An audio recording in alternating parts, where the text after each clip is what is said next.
Parang inaanoy siya. Pagkatapos mo sa nangis, lalagyan ng insenso. Parang iniaanda yung alsa. Parang pag-alay na lalagyan ng ibuon. Ano yung pag-alay na ginagalang doon? Yung katawan at dugo ni Kristo ay iniharanta mula sa tinapay at alat. Kaya sinasabi ng pare, Panginoon, pababalik ko ang Espiritu Santo sa mga kalutay mo upang ito ay maging katawan at dugo ni Kristo. Napaka-importante. Kasi doon nangyayari, mula sa tinapay at alat, nagiging katawan at dugo ni Kristo. Kaya pinasagot natin sa Eucharistia ay katawan at dugo ni Kristo. Dito naman, dito sa altar na ito, dito naman ibinabahagi sa atin ng Diyos ang kanyang salita. Kaya sa Eucharistia, ang salita ng Diyos ay ibinagkakaroon sa atin at ang kanyang katawan ng dugo dun sa altar ng Diyos. Alam niyo po, si Ezekiel, ikatlong kapitulo ng aklat na kanyang sinulat, ang sinabi mo sa kanyang Panginoon, kainin mo yung inirolyo kasi dati ko ang Bible o Scriptures, ang salita ng Diyos ay nakalagay sa scroll. Ang sabi sa kanya ng Panginoon, kainin mo yung scroll na yun. At ang ginawa ni Ezekiel, kinain natin. Pagkatapos nun, nakapagpahayag siya, ibinahayag niya ang salita ng Diyos. Yan, figuratively, parang sinasabi ko, pagsaluhan natin ang salita ng Diyos. At dahil na pagsaluhan natin ito, pwede natin siya ibahagi. Yun yung ginawa ni Ezekiel.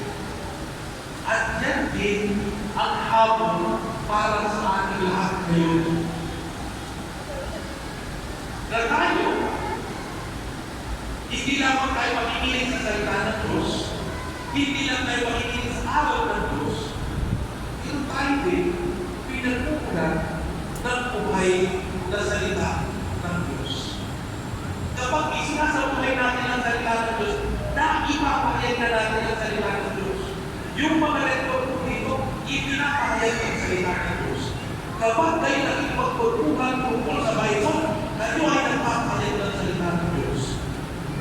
Kaya makikita natin, tulad ni Ezekiel, tulad ng kabilaan, ang ating misyon ay ipahayag ang salita ng Diyos. Pero hindi lang yan.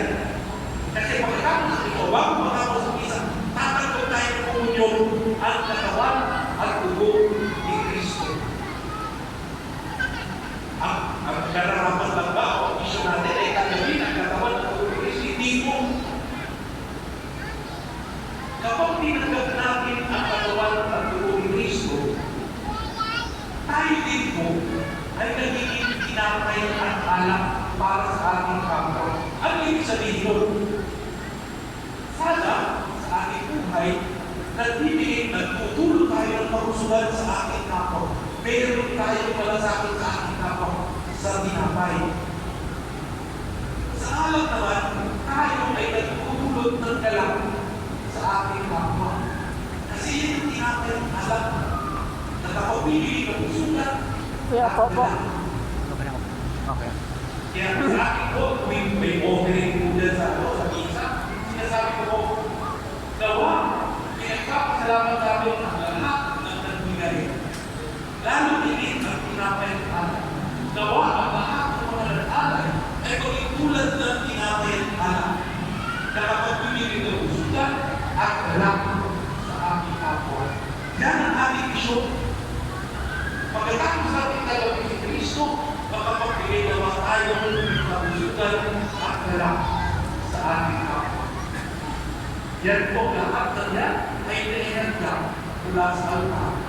Kaya tinumina po natin, yung 29 years na po, na nagkakaroon tayo ng alay, nagkakaroon tayo ng tinapay, katawan at dugo ng Kristo mula sa tinapay ng alak.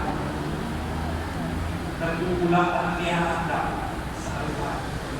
25 years ago, dinedicate ng altar para tao ay maging altar na iyahan lang ang katawan at dugo ni Kristo. Para tayo mismo ay maging katawan at dugo ni Kristo para sa ating mga.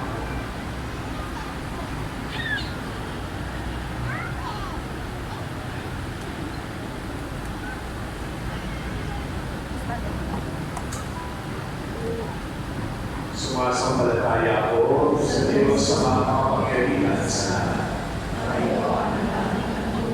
Sumasampalataya ako kay Kristo, iisang anak ng Diyos, Panginoon nating anak. Nagkalawang tao siya kaya ng Espiritu Santo, pinanganak sa Maria Virgen, pinanganak sa Poncio Pilato, pinako sa krus ng mga Pilipino, nanawa sa kalooban ng mga Panginoon, namatay tatlong araw ng mga kaya sa langit, nalulog sa anak ng Diyos sa mga kapangyarihan sa doon magpupunang paligito at tuto sa napabuhay at namamatay. Sumasampalataya ako sa Diyos sa Espiritu Santo, sa banal na simbahan ng Katolika, sa kasamahan ng mga banal, sa pagkawalan ng mga kasalanan, sa pagkabuhay ng muli ng mga kailang tao, at sa buhay ng sa Eucharistia, ibinigay ni Jesus ang kanyang katawan dugo bilang pangako ng buhay na walang hanggan.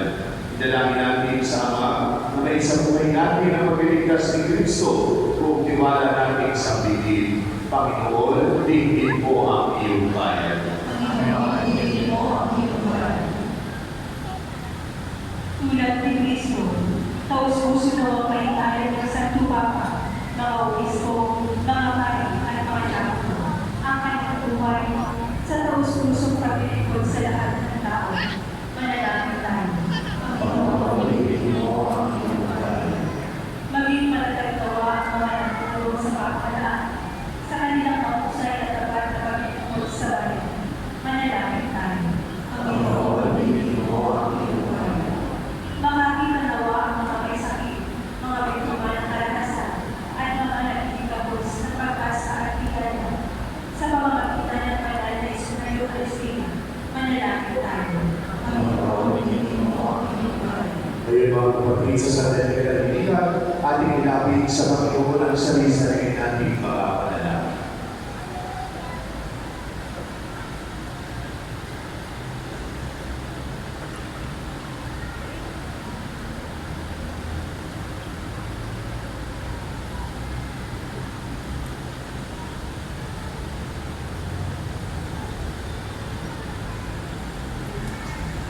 At ang lahat ng ito hinihiling namin sa ngalan ni Kristo, aming Panginoon. Amen.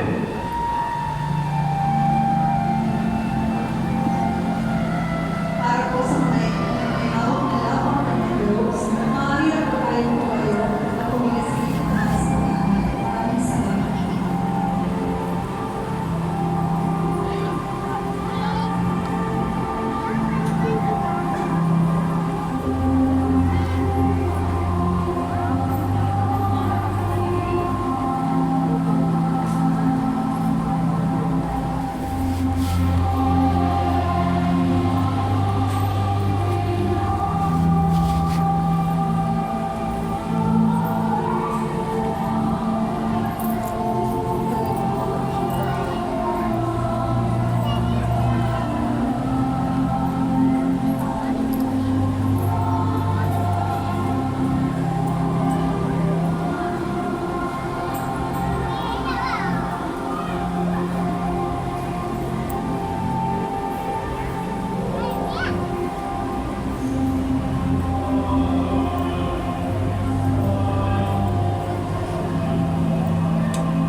Manalangin kayo mga kapatid upang paghahain natin ay kalugdan ng Diyos Ama Makapangyarihan.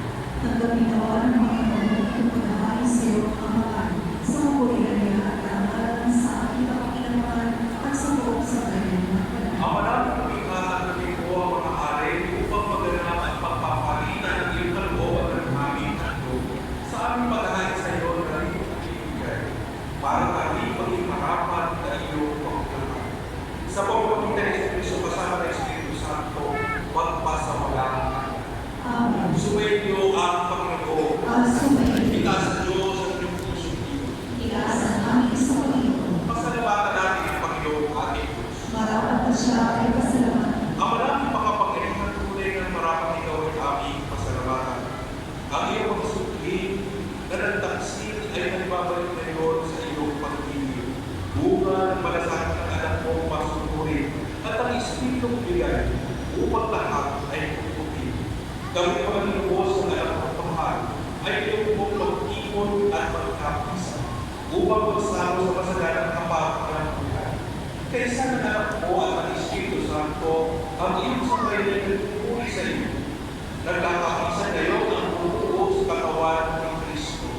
Nagkakatipon ngayon ang pinananahan ng iyong Espiritu. Kaya kung isa naman ang generous sa amin ang pagpuli sa iyo, na walang kumpay sa kalagtan, kami nagpupuri sa iyo kadakilaan.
Kaya sa pagpapagita ng iyong Espiritu, gawin mong banal ang mga kalooban ko upang para sa amin ay maging katawan at dugo ng aming Panginoong Jesucristo. Bago niya pinagtiisang pusang loob na maging handog, hinawakan niya ang kinamay, pinasalamatan niya, pinaghati-hati niyo, iniwan sa kanyang mga lagar at sinabi, tanggapin niyo lahat ito at kain. Ito ang aking katawan, may handog para sa iyo.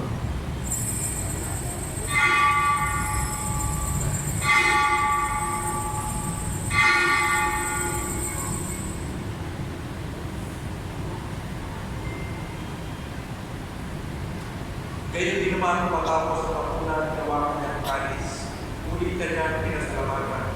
Iniyabig niyang kalis sa kanyang mga lagar at sinabi, tanggapin niyo lahat ito at inumin. Ito ang kalis ng aking dugo, ng bago at walang hanggang iba. Ang aking dugo ay upuos para sa inyo at para sa lahat sa kapagpamatawad ng mga kasalanan. Gawin niyo ito sa pag-alala sa akin.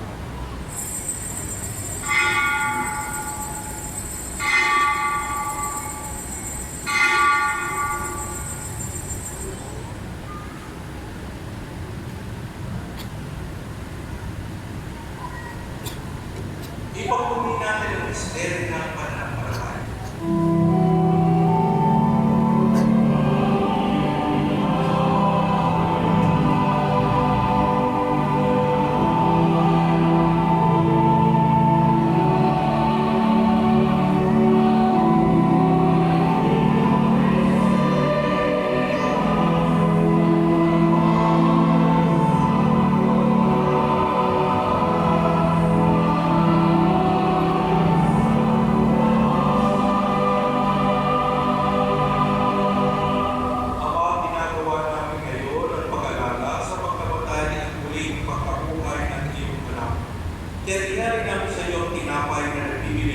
buhay at ang talis na nakakaloob ng kaligtasan.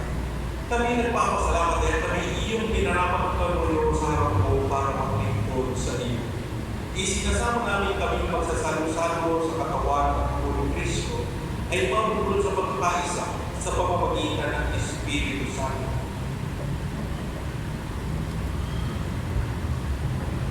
Ama, di nga po nung nagsimbang laganap sa pundi, puspusin mo kami sa pag-ibig kaisa ni Francisco na aming Santo Papa at ni Roberto na aming Obispo at ang tanang kaparihan. Alalahanin ko rin ang mga kapatid namin ngayong dahil na ipag-asang sila ito'y mamubuhay, kaya hindi na lahat ang mapakuhan ako. Kaawa mo sila na pag-ibig sa iyong kaliwalangan. Kaawa mo pag-ikapatin kami lahat na makasalo sa iyong buhay na walang wakas. Kaysa ng mga Nabiring Maria na ina ng Diyos, kaysa ng mga apostol at lahat ng mga banal na nabuhay dito sa daigdig ng kalugod sa iyo. May pag-ibig naman namin ang pagpupuli sa iyong kalaraman sa pamamagitan ng iyong anak na aming Panginoong Yesu Cristo. Sa pamamagitan ni Kristo, sa Kanya, ang lahat ng parangal at papuri. Sa iyo, Diyos Ama, at kapangyarihan, kasama ng Espiritu Santo, magpasawalang hanggan.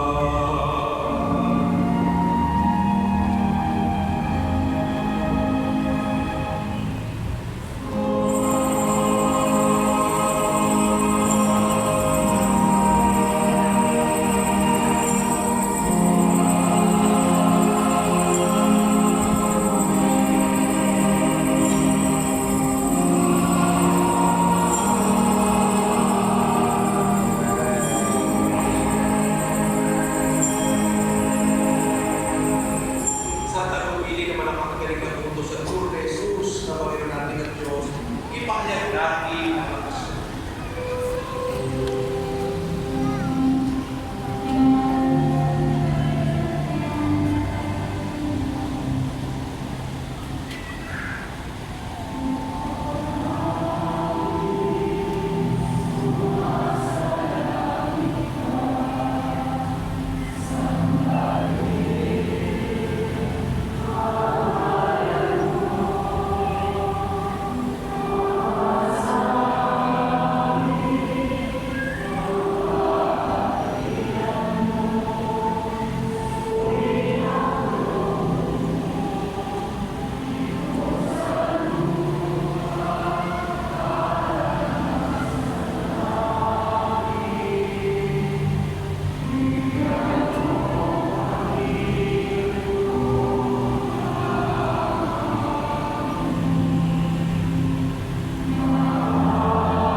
Hinihili namin pag-iadya sa mga kasama, magkalububan ng kapayapaan araw-araw.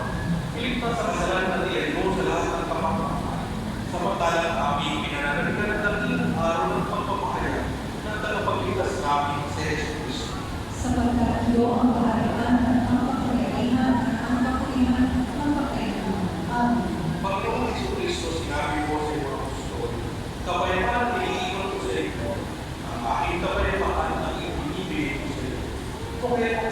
pananampalataya ko ng aming pagkakasala. Pagkaloob mo kami ng kapayapaan at paglakas ayon sa iyong kalooban, kasama ng Espiritu Santo, magpasawala ng akin. Amen. Ang kapayapaan ng Panginoon ay laging sumayin. Sumayin. Nagbigayan tayo ng kapayapaan sa isa't isa.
Mga kapatid, ito ang Kordero ng Diyos. Ito si Jesus na nag-aalis ng mga kasalanan sa lipunan. Paano tayo ginagayahan sa kanya? Panginoon, hindi ako karapat na magpatuloy sa iyo. Ngunit sa isang salita lamang ay gagalingan.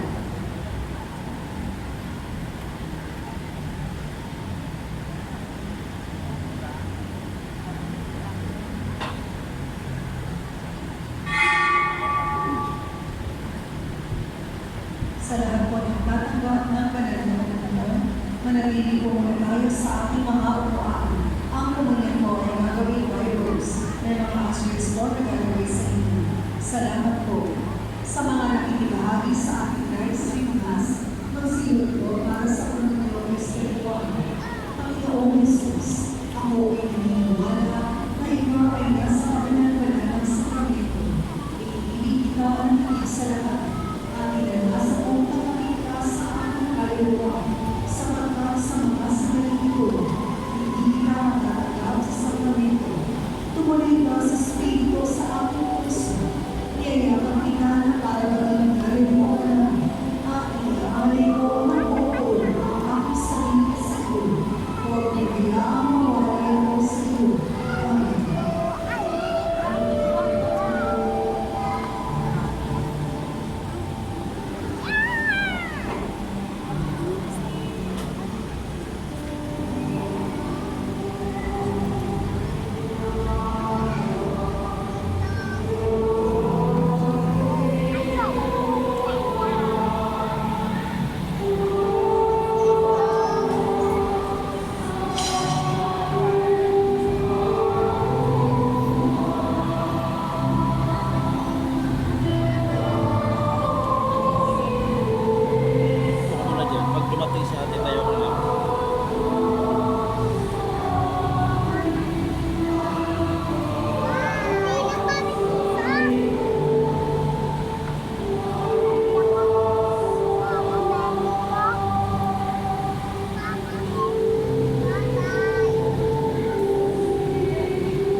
salamat sa inyong generosity.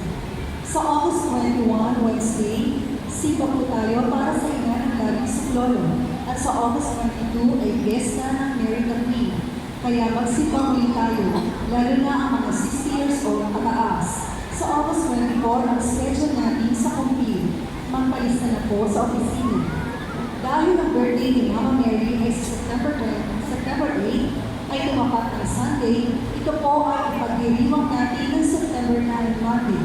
Ang birthday masses for Mama Mary ay sa September 9 ay 5, 6, 7, 8 a.m., 12 noon, 4, 5, 6 at 7 p.m. At dahil din po dito ay magkakaroon tayo ng candle masses para sa birthday ni Mama Mary sa September 6, first Friday ng 7 p.m. September 7, first Saturday ng 8 p.m. at September 9, Monday ng 7 p.m. Nasa labas po ang ating mga kandila. Sa mga interesado maging miyembro ng altar servers sa ating tambanan sa San Pedro, magpalista lamang po sa opisina. Maaari po tayo maghulog ng ating mga ipakulang offering sa mga nakapaliwan na boxes sa ating simbahan. At panghuli, magsindi tayo ng kandila sa labas ng ating simbahan para sa inyong mga pansariling panalangin at kalilingan. Bisitahin rin natin ang religious store sa ating mga kailangang libro at gamit espiritual upang makatulong sa ating parokya. Maraming salamat po. Magandang hapon ko sa inyo lahat. Nais kong batiin tayong lahat ng dedication anniversary. Palakpakan naman natin ang ating Panginoon. 25 years ago, nung i-dedicate ang ating simbahan, no? At alam niyo, nung panahon noon, napapadaan ako dito, panahon pa, hindi pa ako seminarista, no? Nakikita kong ginagawa yung simbahan dito. Ang naiisip ko, sino ba naman yung pari nagpatayo ng simbahan sa kawalan? Sino magsisimba dyan? Yun yung nasa isip ko noon. Sinong mag-aakala, tingnan ninyo kung gaano tayo karami ngayong araw na ito. Palakpakan natin ang ating Panginoon. Talagang si Father Jerry ay nagtatawag yun. May foresight ba tawag doon? No? Meron siyang, anong tawag? Vision! Yun. May vision talaga, no? Si Father Jerry. Siya, nakikita niya na yung mangyayari sa hinaharap. Kaya maraming salamat sa kanya. Hayaan niyo po ako magpasalamat muli. Todo nagpapasalamat na po kahapon sa mga ilang tao. No? Una, dun sa mga, kung mapapansin niyo, may mga bagong krus na nakadikit sa wall sa gilid ng kulay puti. Nung kahapon po, sinindahan nila yan. Pero ang nandito na lang po to represent lahat ng nag-sponsor ay si Kuya Nap at ang kanyang si Kuya Nap ang nandito. Malapakan naman natin. At maraming salamat din, of course, ating Parish Pastoral Council, no? Kasama si Tita Loida at Tita Helen, of course, at si Julius. And then, sa ating Parish Finance Council, si Brother Nap ulit, Brother Nap, Pag-Concilio. And then, at sa mga nag-serve po ngayong gabi ito, sa ating PUC, sa ating mga lectors, FPG, lay ministers, altar servers, ang ating soko, no, na nandito, ang ating choir, na nandito nyo naman, di ba? Para tayong nasa langit sa kanilang awit. Maraming salamat. At sa iba't ibang mandated court organizations, sa ating marshals, at sa Kalasag, salamat din kay Mami, no, nasa baba na yata, ay nahanda na yung kakainin namin ni Bishop, no? Kaya maraming salamat din at sa lahat pa ng ibang sponsors. Kahapon si Nanay Ising naman yan nandito, no? And of course, sa parish staff po natin na naghanda ng bago pa man dumating ang araw na ito ng ating anibersaryo. At syempre po, no, ay nagpapasalamat ako sa pagbisita sa atin upang batiin tayo. No? Sobrang busy po ng ating obispo pero talagang nag-misa siya sa atin. Actually, nag-misa na po siya sa atin ng first Sunday. Yun yung kanyang schedule pero dahil gusto niya tayong batiin ay nandito uli siya para mag-misa sa atin. No? Nagpapasalamat tayo sa ating mahal na obispo, napakasipag no? Napakabait, no? Actually, batch po kami. Magka-batch na po kami ni Bishop, kaya lang, ang ginagawang Bishop yung mga matatalino po, no?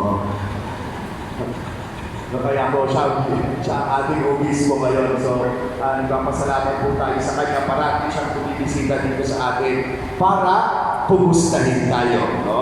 Wala pong iba ating mahal na obispo, Bishop Roberto Gaha. Palakpakan naman natin siya.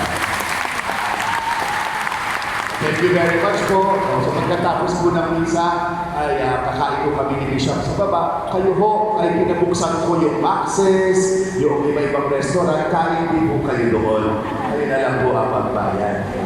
Mag-celebrate din po kayo. Amen? Amen.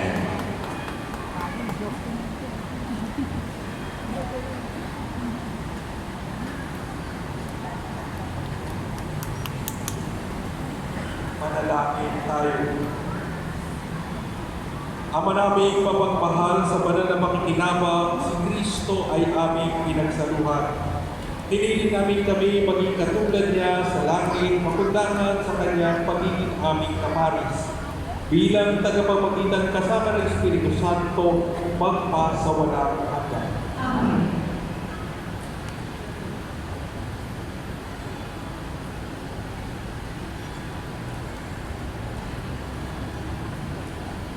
Sumainyo ang Panginoon.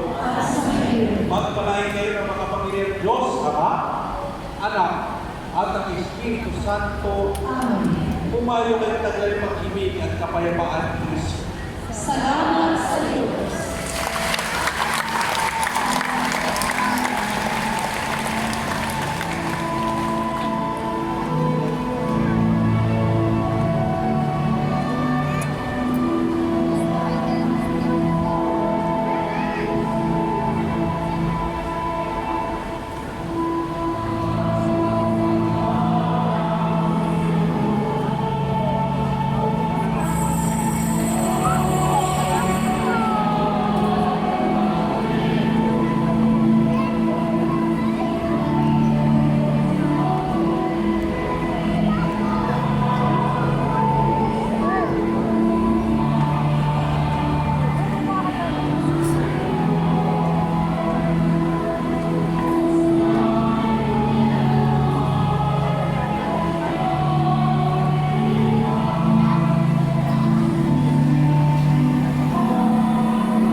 Lipat ko alin mo. Bukas trip.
Sa pangalan ko, bago magsimula ang paglalakad. Pakipatay o ilagay sa silent mode ang ating mga cellphone para mapanatili ang pagiging sagrado ng panalig. Salamat po. Magandang gabi po sa inyo lahat. Kasama ng ating mga kasalang panalangin, ipagdasal po natin ang mga sumusunod. pasasalamat ni Mr. and Mrs. Reginald Gabriela, Nais na Gabriela Rosario, Maris Sagayama,